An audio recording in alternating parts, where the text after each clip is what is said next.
1789 में जब French revolution का दौर चल रहा था, आपने सुना है फ्रांस में क्रांति हुई थी, जिसको इतिहास में बहुत महत्व मिलता है। उस फ्रेंच रिवॉल्यूशन में घटना घटी, बहुत छोटी सी घटना है, और बात सिर्फ उतनी सी थी जहां से ये बात शुरू हुई। लेकिन जब बात शुरू हो गई तो उसके बाद बात बहुत आगे बढ़ गई। बात ये थी कि नेशनल असेंबली की बैठक चल रही थी, और नेशनल असेंबली की बैठक में जो बीच में थे वो तो जो चेयरपर्सन थे, प्रेसिडेंट थे, या किंग मान लीजिए, वो थे। उस समय फ्रांस में माहौल ऐसा था कि उनके समर्थन और विरोध में तलवारें खिंची हुई थी।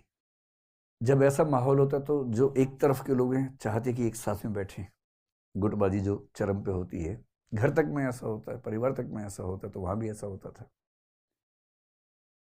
तो राजा के दाईं तरफ वो सब लोग बैठे। मैं राजा की तरफ से देखूं तो इसको दायां, हम इधर से देखते हैं ना, इसको दायां मान लीजिए, राइट मान लीजिए, इसको लेफ्ट मान लीजिए। राजा के राइट साइड में वो सब लोग बैठे जो राजा के समर्थक थे, सपोर्टर्स थे।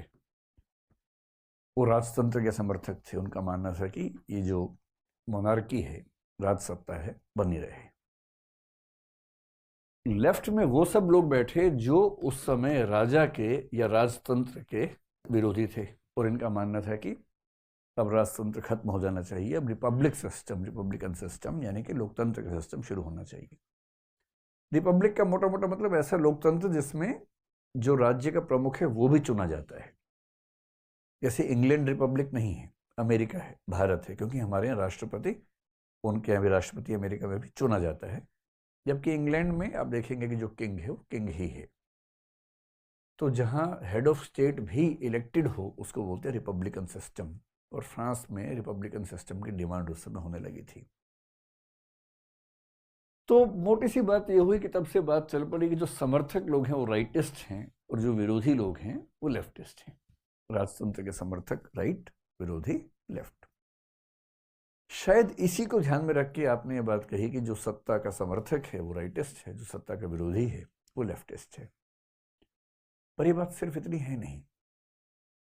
इसे अगर थोड़ा सा और आगे बढ़ाएं, ये जो विरोधी थे ये कौन लोग थे आमतौर पर? ये वो लोग थे जो आम लोग थे, जो कॉमनर्स थे, जिनको वहां की भाषा में थर्ड स्टेट भी कह देते हैं, जो कॉमनर्स थे। और जो समर्थक थे वो आमतौर पर वो लोग थे जो काफी प्रभुत्वशाली लोग थे, पावरफुल लोग थे, नोबिलिटी थी, एरिस्टोक्रेसी थी, जो काफी समृद्ध और रसूख वाले लोग थे, ताकतवर लोग थे, पैसे वाले लोग थे, अमीर लोग थे। क्योंकि जो अमीर आदमी होगा, जो फायदे में होगा, वो परिवर्तन क्यों चाहेगा? परिवर्तन इतिहास के हर दौर में वही चाहता है जो नुकसान में है।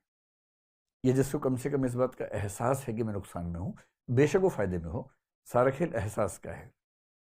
इसको सोशियोलॉजी और पॉलिटिकल साइंस में एक शब्द बोलते हैं, द फीलिंग ऑफ रिलेटिव डेप्रावेशन। तुलनात्मक रूप से वंचित होने की भावना सारे आंदोलनों के मूल में होती है। अगर कोई आपको रियलाइज करवा दे कि आप वंचित हैं, बेशक आप वंचित ना हो, बस रियलाइज करवा दे, तो आप आंदोलन करने लगेंगे। और यदि आपको रियलाइजेशन है कि आप फायदे में हैं, तो आप आंदोलन कभी नहीं करेंगे। एक सामान्य सी बात इतिहास में देखी जाती है। फिर देखा गया कि समर्थकों में जितने लोग क्लर्जी में थे, क्लर्जी का मतलब है जो चर्च के समर्थक है, धार्मिक लोग हैं, चर्च के लोग हैं बेसिकली, जो चर्च के लोग थे वो भी आमतौर पर राजतंत्र के समर्थन में थे, क्योंकि चर्च और राजतंत्र के बीच में एक अच्छा खासा सिस्टम बना हुआ था। और जो विरोधी लोग थे उनको चर्च की सपोर्ट नहीं थी, तो हम कह सकते हैं कि चर्च की सपोर्ट इस तरफ प्रायः नहीं थी। तो हम कह सकते हैं कि धार्मिक लोग आमतौर पर समर्थकों में थे, जो धार्मिक नहीं थे या धर्म से दूर थे वो आमतौर पर विरोधियों में शामिल हो गए थे। जब कोई आंदोलन होता है तो 2, 4, 5, 10, 20 लोग समझते हैं उसकी गहराई, बाकी लोग तो माहौल बनाते हैं। उनको बस बदलाव चाहिए, उनको ये नहीं पता बदलाव से क्या होने वाला है, कैसे होगा। तो इसी को एक शब्द में और कह दें कि जो विरोधी हैं उनको बोलते हैं प्रो चेंज, कि चेंज होना चाहिए, बदलाव होना चाहिए। और ये जो लोग थे ये थे स्टेटस कोइस्ट। स्टेटस को एक शब्द है पॉलिटिकल साइंस में, स्टेटस को का मतलब है यथास्थिति, जैसी स्थिति है बनी रहे।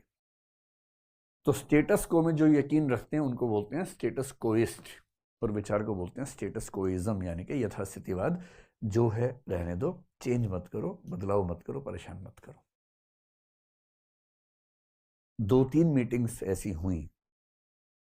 पहले मीटिंग्स हुई नेशनल असेंबली की, फिर हुई कॉन्स्टिट्यूएंट असेंबली की, और उसमें ये मोटा मोटा खाका बना रहा कि चेंज के समर्थक, राजतंत्र के विरोधी, आम आदमी, धर्म से दूर रहने वाले लेफ्ट में बैठे,